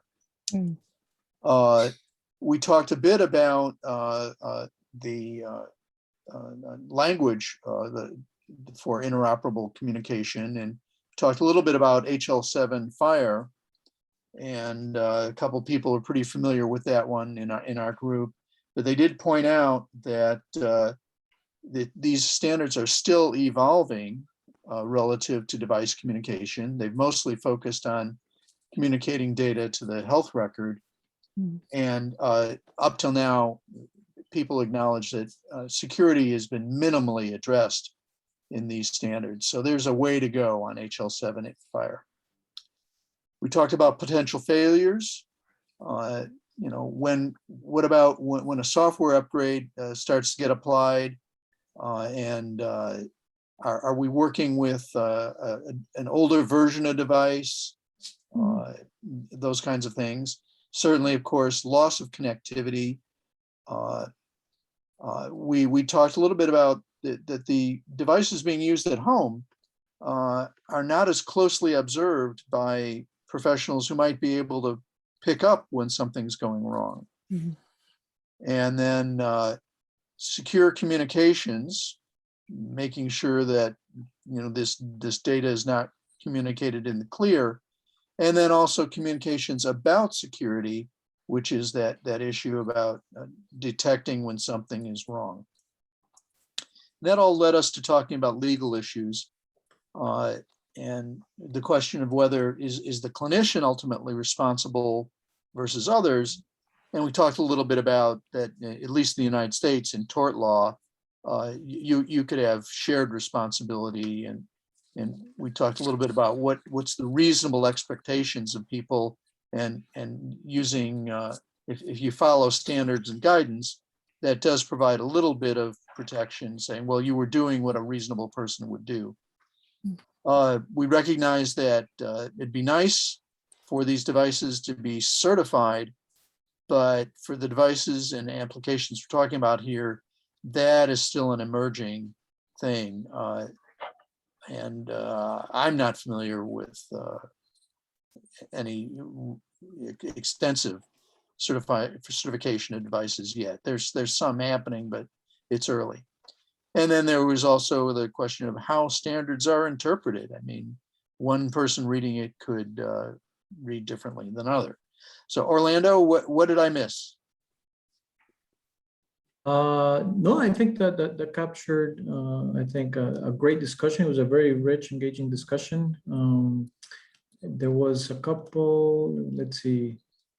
Yeah, I think one of the points that came up in the discussion that David mentioned is about the shared responsibility or the legal responsibility to clinicians. And I think that's an important aspect to highlight, because that can really hinder the way forward in terms of adoption. And so if clinicians are going to be responsible for adjudicating some of this, the data and the quality of the data, the accuracy of the data coming out of these different devices, or the different workflows, it's going to be a significant challenge. And so having a way to monitor any kind of failure mode, especially in this type of dynamic systems, I think is definitely critical in the context of interoperability and across the board for the TIPS principles.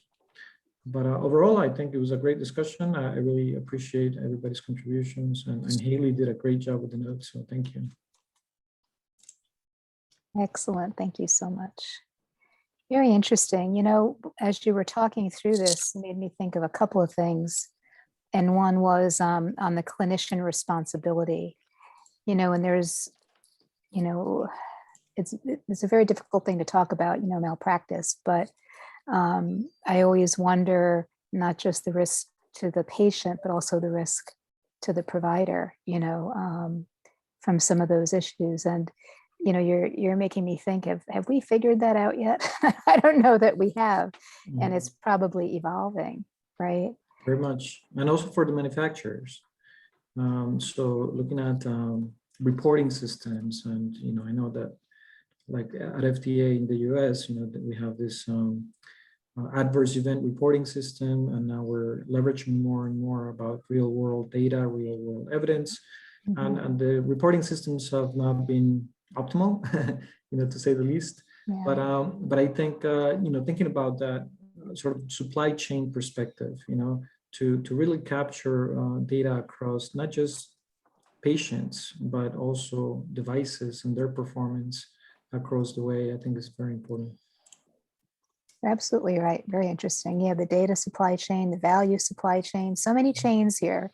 Right, absolutely. That's why we need a blockchain. Oh, here we go again. No. Okay, so I'm just going to do this once. And that any solution you come up with, including blockchain, there are risks with. So we're not into panacea of block. I'm actually on the board for I'm just pulling your leg. Blockchain. You knew I was going to do this. At Blockchain and Healthcare Today, I'm actually on the editorial board, but it's still hackable if you don't do it the right way, just like anything, right? Which is why we talk about all these things, because we have to make sure that we're, battening down the hatches every way that we can to protect the humans, whether the patient humans, the provider humans, So that's a very good point. So thank you for bringing that up. Yeah, Orlando. and just one more point. I think that maybe we didn't mention yet. One of the questions was about how can we make, in terms of the the interpretation of standards and that being a potential bottleneck for interoperability challenges. So one of the questions was, okay, how can we make standard development more friendly for enhanced adoption and implementation of the standards? And so one of the comments was, that perhaps having technical notes around the details or the explaining of the standard, that seemed to be a potential, helpful recommendation. So we should consider something. I pulled out as many mushrooms as I could find, but had so many, I threw some in the bowl. Okay. I think it's baked. So But just be whoever's talking careful about mushrooms, if when you you hit the could doors. go on mute. Can we mute the mushroom? There you go. Okay, mute the mushroom. Thank you. So on your point, Orlando, I think that's very interesting. And as you know, in P2933, the Clinical IoT and TIPS working group, we do have a group that, and Mitch, I think you're part of it, that's looking to create a paper that's a little more consumable, that's not like really technical, but helps others who participate in this world understand some of the challenges, implications, and standards. And so I think making it more consumable is a really good point. So thank you for bringing that up. I like what you just suggested there, Florence, and I think that's the biggest thing. It's when we're demystifying this, is we have to consider the world is now filled with people advocating for themselves. They're knowledgeable. They have tools available to them. They can research their own conditions, their own life. And so how do we make that relatable? I love it, and I won't go on with this, is that I love the quote from Einstein that roughly paraphrases, if you can't explain it simply, then you don't understand it well enough. And I think it challenges us to really do exactly what you said, is to make that something that's relatable to the end users or the people. Thank you so much for that point, William. Yeah, and that's something that, we get to continue to do. And that's one of the reasons that we created this term called TIPS, because anybody can say it. They might think it's Q-tips. They might think it's something else. But if we can explain it enough that it keeps you safe, it keeps your information private, if the user and the humans just know enough to know that it's good for them, we on the technical side have to figure out how to make sure it's doing all that stuff, but they don't need to know all those details, FIRE, HL7, encryption, DIDs, self-sovereign identity. Not everybody needs to understand that. We do, to make sure that we're delivering on trust, identity, privacy, protection, safety, and security, and then just teach them enough to know to ask for it. Many of you have heard me say this, but like the little UL tag, Underwriters Laboratories, I used to look for on like electrical cords when I was a little girl to make sure that I wasn't going to get electrocuted. And so at that, or that it was lower risk. So at that type of level, teach it enough. And so that's a very good point, that it should be the standard as well, so that people understand the value that it brings. And then to ask their organization to abide by it. That's once again awareness, right? And then people demanding it. So it's a very good point. Thank you for bringing that up, Orlando. So David and Orlando, great job as always. Thank you so much for facilitating that breakout. And Haley, thank you for taking the notes. Thank you. Excellent. Okay, let's go on to data validation and harmonization. And we have Simona and our other David today. We are David Rich today.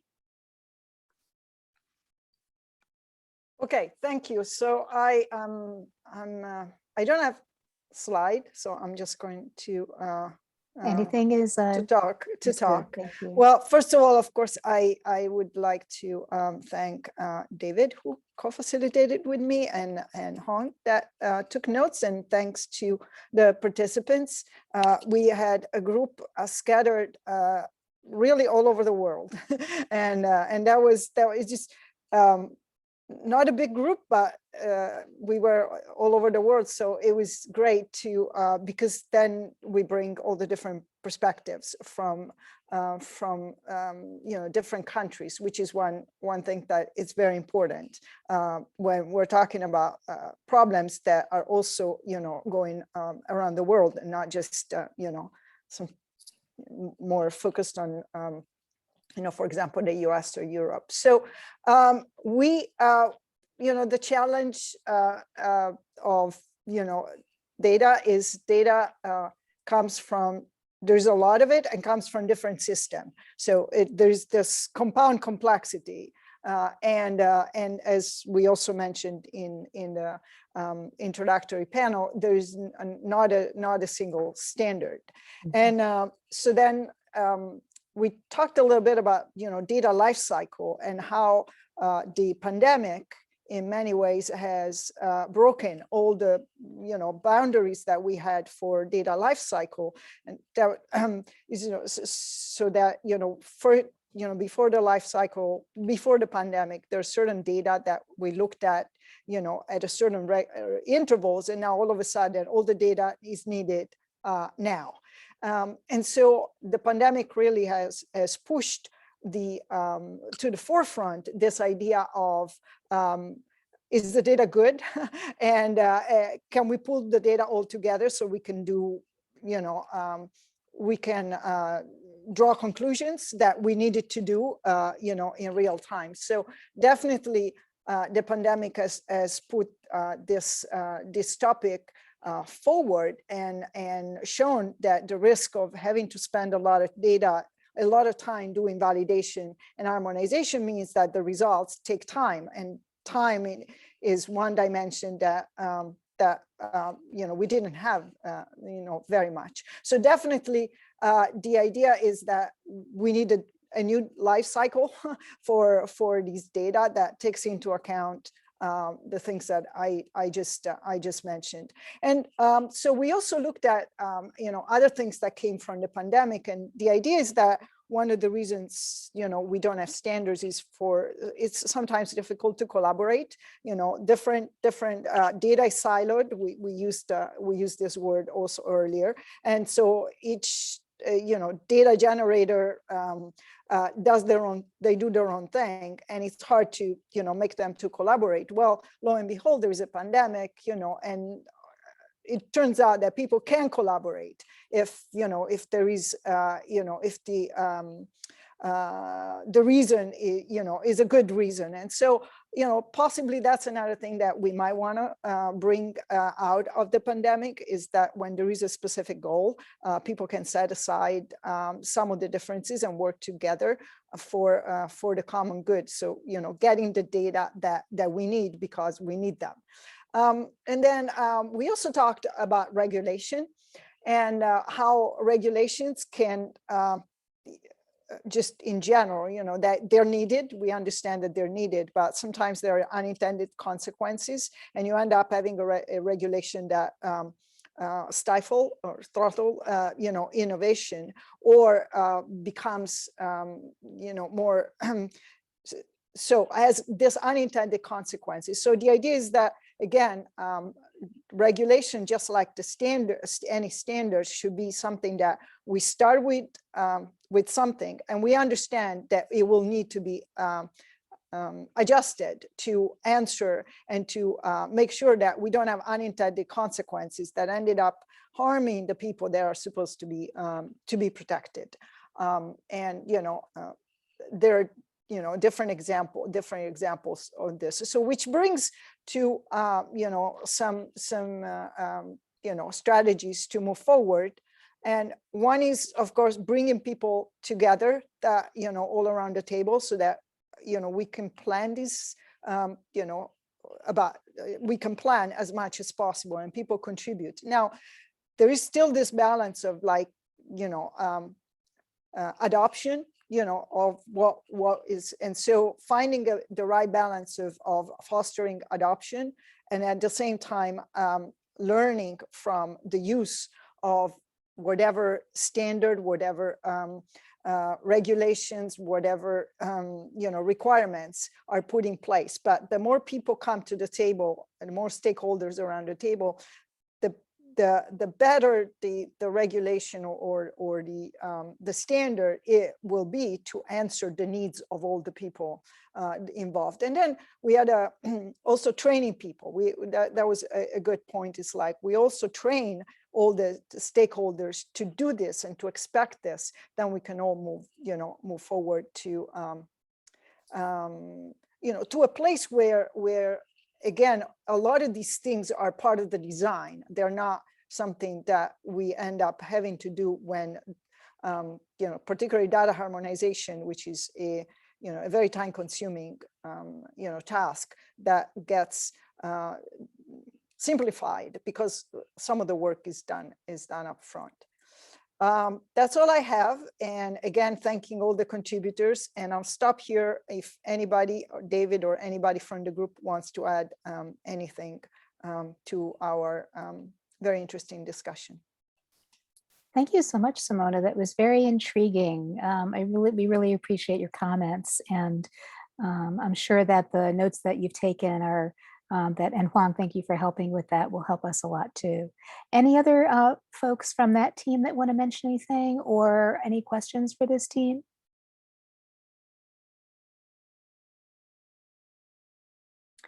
Yeah, actually, I would like to add something that we also discussed about the simplification of the standards. For example, some of the standards or regulations, when they comes in the actual developer's hands or software designer hand, they had a difficulty in interpreting or fully transforming them into the design of the system. So we need we need a mix of the people that can possibly help out in that problem, that they can possibly translate or they can make them simplified so that the end designer or developer can understand those standards very effectively and they can incorporate in the systems so that the systems can have higher adoption and of course can fulfill the people needs and requirements. Very good points. Thank you so much for sharing that, Abdul. Thank you, Abdul. Thanks a lot. Yeah. Hi, this is Orlando. May I ask a quick question? Please. Okay. Yeah. Hi, Simona. You and your team, a great debrief here. So I just had a question around the data harmonization aspect.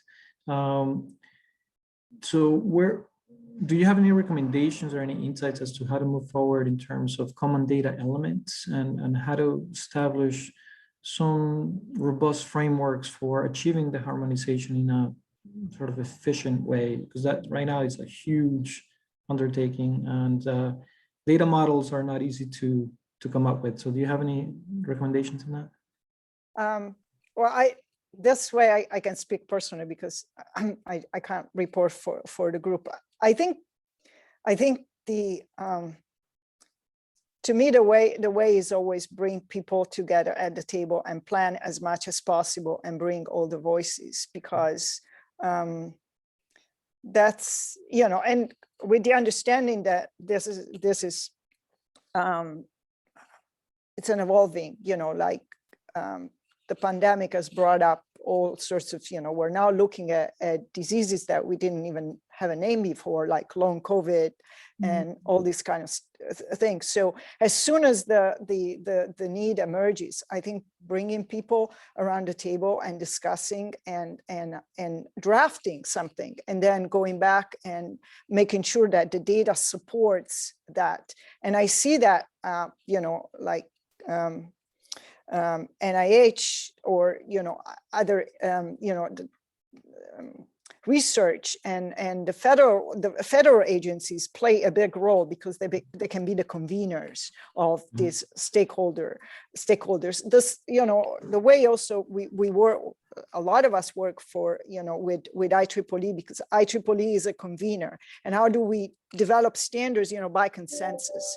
And I think that doing something similar is going to be helpful, possibly starting as soon as the needs arises, so that people can start with a draft. We draft, we think these are the common data elements that, and these are how we think we define them, and then applying them and see where the data then supports that or needs adjustments, so that there's this feedback loop, but starting as soon as possible, doing that. And again, I think NIH could be a big driver of this, the way IEEE is doing for other standards.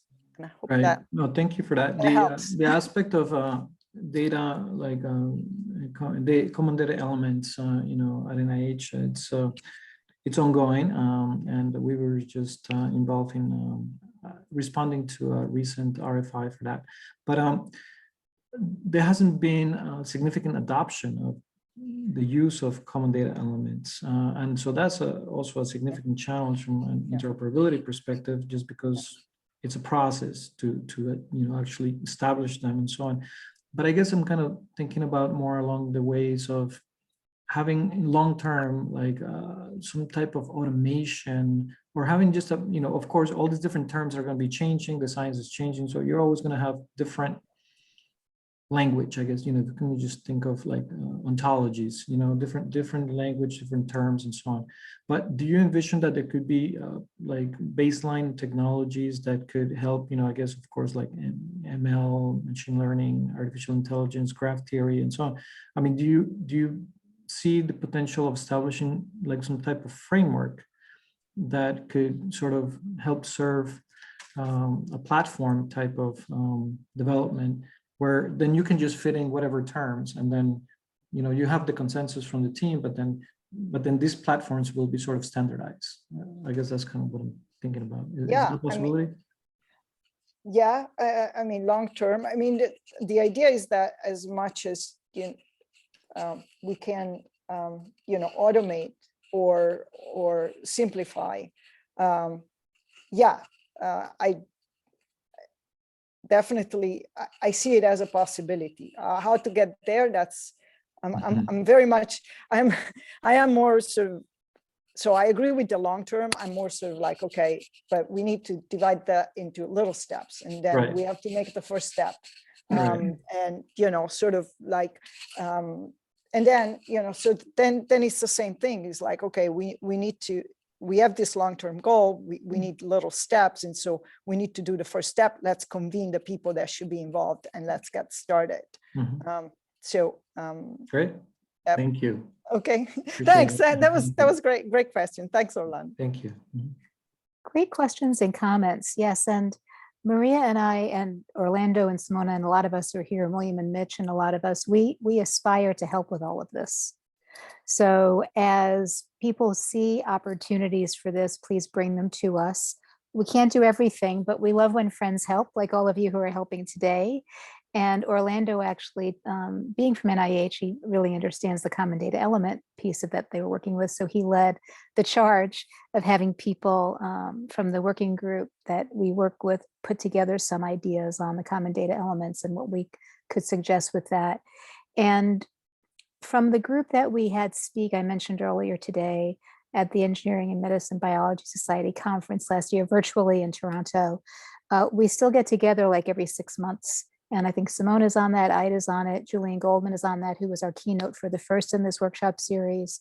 Ken Fuchs, who was on here for a while, he's involved in that, Mitch Parker's involved in that. And we bring, different working groups together so we can keep in touch and see what else we can move forward together, because there is so much to fix and this will go on forever, the need.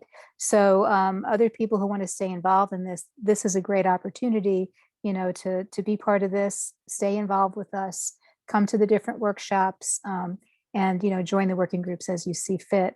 And we will keep working these things. And so one thing that you all made me think about too is, I don't know if any of you are familiar with it, but there's an organization called I Am the Cavalry, IamTheCavalry.org, and they helped create a Hippocratic Oath for medical devices, do no harm. And I can see Simona's involved, where she knows about them. And so they've been very interesting. It's IamTheCavalry.org. And for those who are not from the United States, the cavalry are the ones who would come in on like horses with flags and try to protect everybody from somebody in the old days. And so I think it was at 2013 at DEF CON, which is a security conference, they were talking about this challenge of connected medical devices and how a lot of the stuff is hackable and discoverable. And they said the cavalry is not coming. We are the cavalry. And that's who we are, those who are worrying about this and thinking about this on, data and device validation, identity interoperability, cybersecurity. So it's really on all of us holding hands to help us move forward. So we really appreciate you all being part of this. That was a great discussion. Simona and David, thank you for leading that breakout, and Huang for taking the notes. And I should thank Sam for taking the notes earlier for the first session. So thank you. Thank you. Okay, great. Now on to human factors in clinical IoT interoperability. We had Mitch and Kit, and I think, William, were you in on that one too? He definitely was. Yes, ma'am. Oh, did he make his presence known? We always love when that happens. And What's that? We always love when you make your presence known. So that's wonderful. Well, no, Mitch will not let you sit quietly. He will make sure you're in part of it. Which is wonderful. And actually, William and Mitch, you could see their great rapport. They're the co-vice chairs of the P2933 working group. And Kit's a key part of it too. And I think Paula was your note taker. So why don't you tell us what y'all came up with and have a little discussion about it. Okay, so I can talk about the beginning. Sadly, I do not have a PowerPoint slide prepared, but the big topics that came up for the problems are that we have users, we're shifting from the hospital model or the healthcare facility model to the wherever the patient's at model, which means that we now have our users being the administrators of the devices, and there's that shift there that we don't know how to deal with very well yet. And what's been happening is that we're seeing a lot more of Dr. Google and sadly, Dr. Facebook filling the void where before you'd have qualified medical professionals doing so. And also users are they're getting swamped by the data. They don't know what to do with it. And they need to have the tools to be able to see it and be able to share it so that they can take a more active part in their care, because they don't know what they have a lot of it, and more importantly, they're not able to see or interpret what they have in a method by which they could help be a better part of their own care. And you have to have those systems to ensure that the data is being sent to the right person. So those are the big challenges. And also, what do you do when that data is missing? What do you do when the system's not up to speed? So those are some challenges that we identified and some gaps. The biggest one that we identified happened to be trust, which is how do you encourage people to build and disclose information? The example we gave, one of the big ones we gave in this session, was actually one that I deal with at work every day. When we have people that come in and talk to the patients, there is a structured curriculum and language they follow. They come in, they say, "Hi, I'm so-and-so. I'm going to be doing this to you today. I will be collecting this information from you in order to do my job." We don't have any of that right now, and that is a major gap. And also a lack of guidance on how this data needs to be treated. And there's also the issue, again, building up a trust, and how do we capture this human experience so that it's easy for both providers and patients to use? And how much do the providers actually trust the devices in the first place? So brings us to our mitigation strategies. And the biggest one that actually came out was we have to be consistent about identity management, because ultimately, and again, Florence, so we brought up our presentation from a couple of years ago in Bloomington about this. We have to have identities consistent across these devices so it can always match that data to know who's who. And also we have to have recursive trust. We have to establish, verify, continually reestablish and re-verify that trust between the patient, the provider, and the people maintaining the devices all across the chain. We did identify one additional challenge, which was data sharing and crossing of international borders and how we handle this across borders. However, we believe that the solution that we found is better understanding of the data so people are more informed and can make better decisions. Because again, when you have situations like the number of diversity, equity, and inclusion ones we've had in healthcare, it comes down to low information, low cultural understanding. So we have to have people be better able to understand their data, especially in the context of it, because data analysis isn't just about understanding what the fields mean in ISO 11079 format. It understands the context of the data, how it's used, how it can be applied. And one of the solutions we talked about is having those master classes where the data professionals provide that better analysis of data so that we can deliver that to the people that are making the decisions based upon the data. So with that, William, Kit, did I leave anything out there from our session?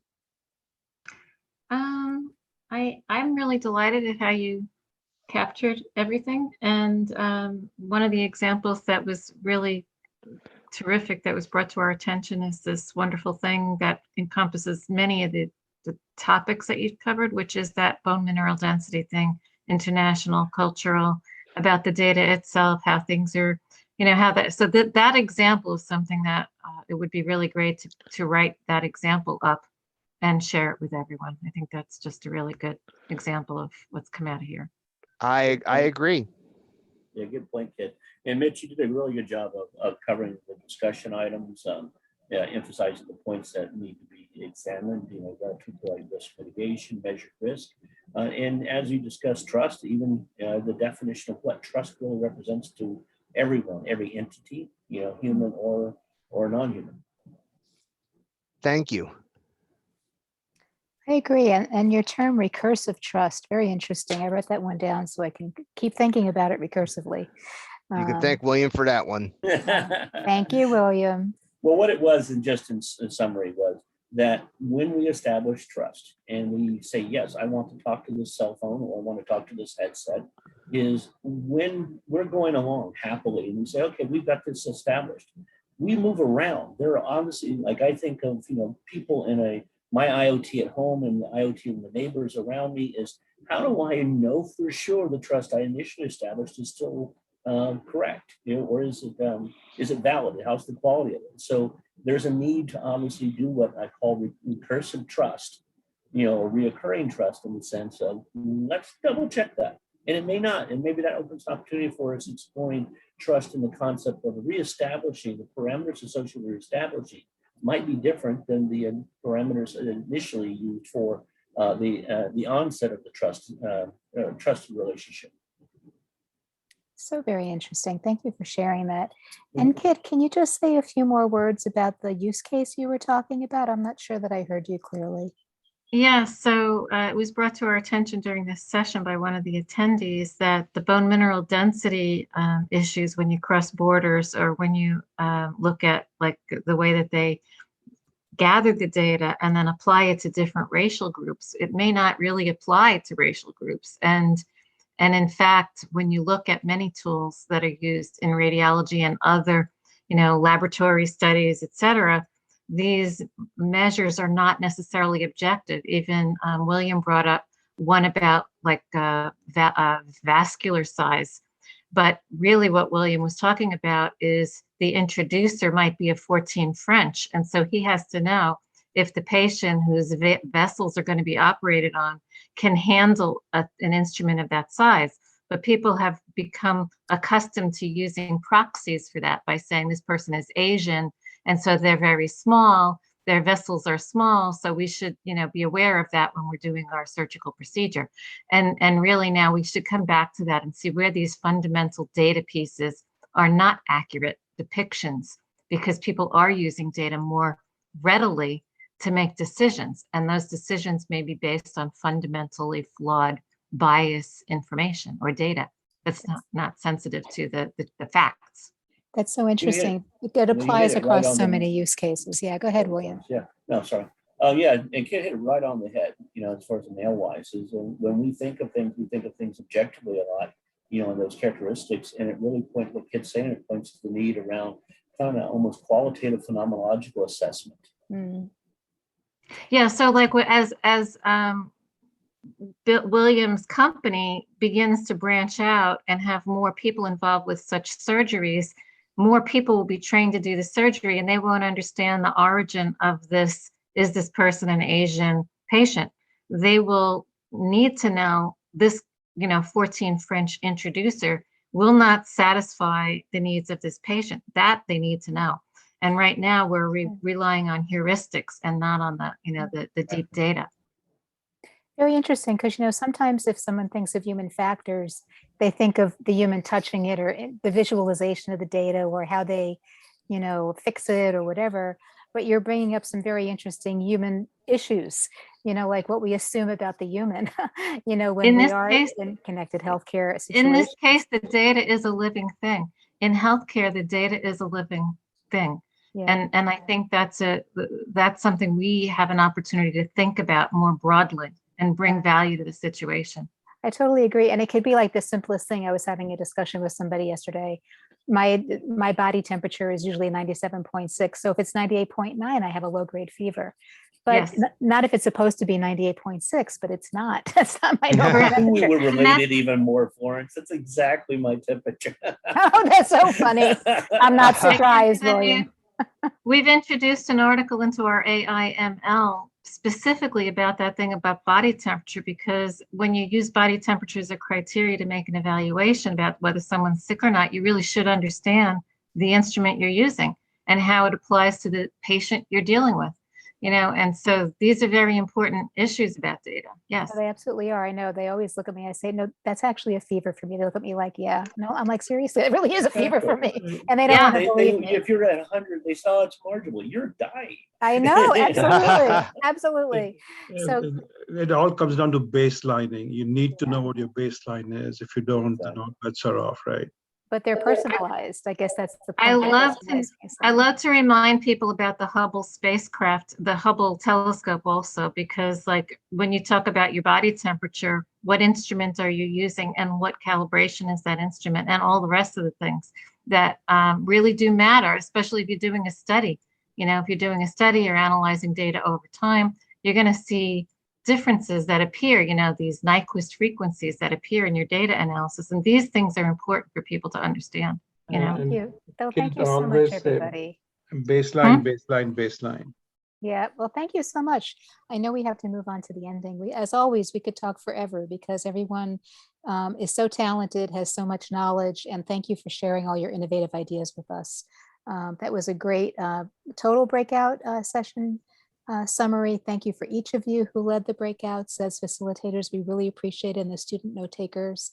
And now I'd like to pass it back to Maria for our next steps. So definitely echo Florence's sentiments. The breakouts were great, and obviously the feedback is always the, you know, it's exciting how everybody aggravates the ideas and then you find aligning trends. So this is always the part that seems to be the most interactive and enjoyable. But, you know, as every good thing must come to an end. So our next steps here is, as you all know, the workshop has been recorded. And once it becomes available for on-demand viewing, we'll send you all an email so that you can either share it with your colleagues or go back and maybe look at something you may have missed. Definitely available for your, whenever is convenient for you to log in. As I mentioned, there are note takers. A special thanks to the interns and the students who participated in each of the breakouts for getting great notes, and they're going to assemble a summary of those sessions, in which we'll make available on the event website, available as a PDF download to all participants as well. We will let you know that's available. We're going to put a link in the chat to for you all to take a post-evaluation survey. I also have a slide on that, but please share your feedback with us. It's really important. It helps us, you know, figure out the elements of the program that are working great, some areas that might need a little more refinement, or maybe new topics we may not be covering that we should definitely be covering. So if you're not able to access it from the link in the chat, we will include it in the email that we send to everybody, in the thank you for participation email, and you can link directly off that email.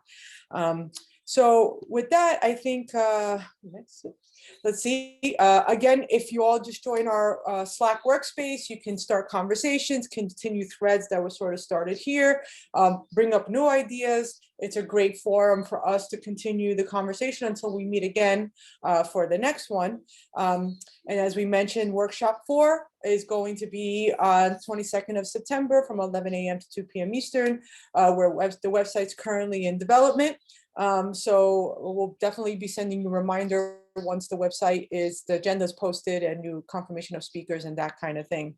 So really, at the end of the day, you know, we invite you to download all the presentations to get access to all the different activities we're doing here at the IEEE SA Healthcare Life Sciences. And if you want to participate or instantiate new programs, or, you know, author a blog or an article, our door is always open to great ideas and, of course, your participation and contributions. So again, here's the survey link for you. Please, I hope you can just spare a few minutes of your time and complete it. And I think from our end, I don't think anything else. Florence, anything you want to add before we sign off? And just thank you to IEEE for hosting all of this and doing all the heavy lifting. Thank you so much to Orlando for presenting, to our panelists, to Simona, to Jim, as well as to William, and then for all the facilitators and students. You all make this real and very valuable. And our intern, Sam, welcome to the family. And we're really delighted you could be here. We hope you join us in the Slack channel. Hope you join us for the ongoing sessions. If you know of somebody that would be good as a good speaker or a panelist for either integrated systems design or technology and policy considerations, we're building those, those agendas right now.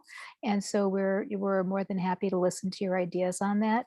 And I also want to give a special thanks to Orlando for helping us create the abstract and the learning outcomes for this session, as well as our data and device validation interoperability leader from the P2933 working group. So he's been involved for months, which we really appreciate. And thank you, Maria and Christina. Oh, quick note to Maria, the Yes. QR code Let me go back. didn't work. And so maybe a follow-up email to people on the Slack channel. Yep, for sure. I think Christina, did you put the link in the chat? Actually, Maria, you had the Slack channel QR code earlier in the presentation. Why don't you just back up to? Is it the Slack channel one or the survey one? The Slack channel one does not work in the Okay. presentation. Okay, hold on. Let me go back. Let's see. If The I one that can. was at the beginning of the presentation, David? Or the one she just flashed up. I'm The gonna one go she just flashed previous. up brings you to the survey. It works. It just No, brings there you- was one before that that was for the Slack, and it doesn't work. Okay, I see. Could be. That could be. We were just wondering. I will not doubt that. Sometimes they expire. We're going there. We're getting there. I This know one. they do expire. Is this one that you're saying that doesn't work? Correct, does not work. Okay, I will, let me just put the code, let me put the link inside the the channel here. So we have it for everybody. Thank you for letting us know, David. We appreciate it. Yep. Yeah, it's great. That's what he's here for. Feedback. He's giving us Exactly. feedback in real time, which is great. Let's see, delights to everyone. Let's see, everyone in meeting. Let's try that Slack. Let's see if this works. I'm going to try it myself. No, that just takes you to the QR page code? Yeah, it just takes you for to creating a code. QR code. Okay, so that didn't help. All right, hold on a second. Let's try one more. This is supposed to be the first one. Let me see if the first one did the same thing. Probably. Let's Okay. just go into the Slack channel. and- Interesting. And Okay. pull the link. I will put it in the email for everybody. And it is in the email to everybody, by the way. But I'll make sure it's in the thank you email so everybody can join. Oh, that'd be great. Yeah. Thank you. Very Perfect. thoughtful. Since it's 2 minutes of, what I'm going to try to do is get into the Slack channel and then actually put the link right into the chat here if anybody wants to go right there. And they do expire, the Slack channel links, like you say. I don't know why though. Well, If you have a Slack channel open, you should just keep it open. But yep, I know. I am not going to call the Slack people. All right, everybody. So Florence, were you able to find that link, or let me see if I Yeah, can. I'm almost there, but it's taking, I had some other Slack work channels open. We're just going to get that link and put it there. And that way we can get that there. Truly whammy. Here we go.